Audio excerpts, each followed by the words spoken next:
বাড়িতে আমাকে একা রেখে সেদিন বিকেলে মা আর ভাই চলে গেছিল মামা বাড়ি। তো মারা যাওয়ার পর আমি একটু ঘুমিয়ে নিয়েছিলাম, তারপর ওই সন্ধে নাগাদ ঘুম থেকে ওঠার পর বসলাম ফল খেতে। আর আজকেও ফলের মধ্যে ছিল শুধু তরমুজ আর বেলের শরবত। এই গরমকালে বেল ও তরমুজ এই দুটোই আমার খুব প্রিয় ফল। তো ফল খাওয়ার পর এখন জামাটা চেঞ্জ করে মায়ের একটা নাইটি পরে নিলাম, কারণ এখন সন্ধে দেবো।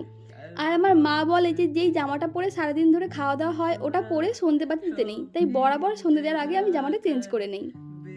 তো নিচে মন্দিরেও ঘরে সন্ধেবাতি দেখানোর পর এখন চলে এলাম ওপরে ঠাকুর ঘরে। সকালে যে ফুলগুলো দিয়ে পুজো দিয়েছিলাম ওই বাসি ফুলগুলো ফেলে দিয়ে এখন সুন্দর করে সন্ধে দিয়ে দিলাম। এদিকে দুপুরের কিছুটা ডাঁটার তরকারি রয়ে গেছিল, তো সন্ধে দেওয়ার পর ওটা খেয়ে নিলাম।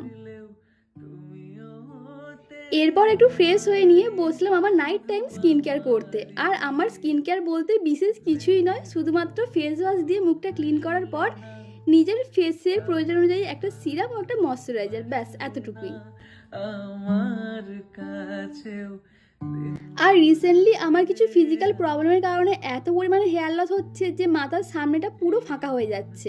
তাই তো এখন ডক্টর দেখিয়ে ডক্টর প্রেসক্রাইব করা কিছু সিরাম, লোশন এসব ইউজ করছি।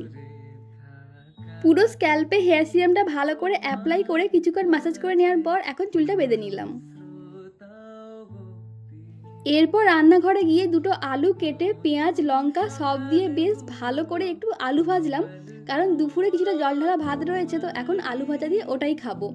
আর এটাই হলো আমার আজকের ডিনার।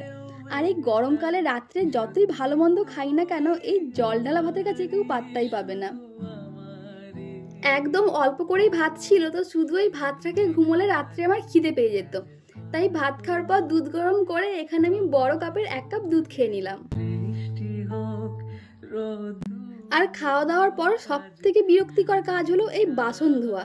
কিন্তু কিছু করার নেই, যেহেতু আজকে মা বাড়িতে নেই, তাই বিরক্তিকর লাগলেও এটা আজকে আমাকেই করতে হবে। যেহেতু একা খেয়েছি তাই খুব বেশি বাসন ছিলও না, তো টুক করেই ধোয়া হয়ে গেল।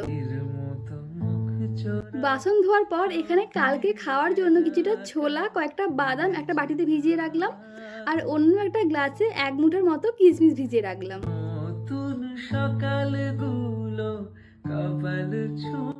এবার আমার বালিশ চাদর সবকিছুকে বগল দাবা করে নিয়ে ঘরের চাবি তালা আটকে চলে গেলাম কাকিমাদের বাড়িতে ঘুমোতে, কারণ আমি কোনো মতেই রাত্রে বাড়িতে একা ঘুমোতে পারবো না। তো যাই হোক, এই ছিল আজকের আমার ছোট্ট একটা ভিডিও। তো আজকের মতো টাটা, দেখা হচ্ছে নেক্সট ভিডিওতে।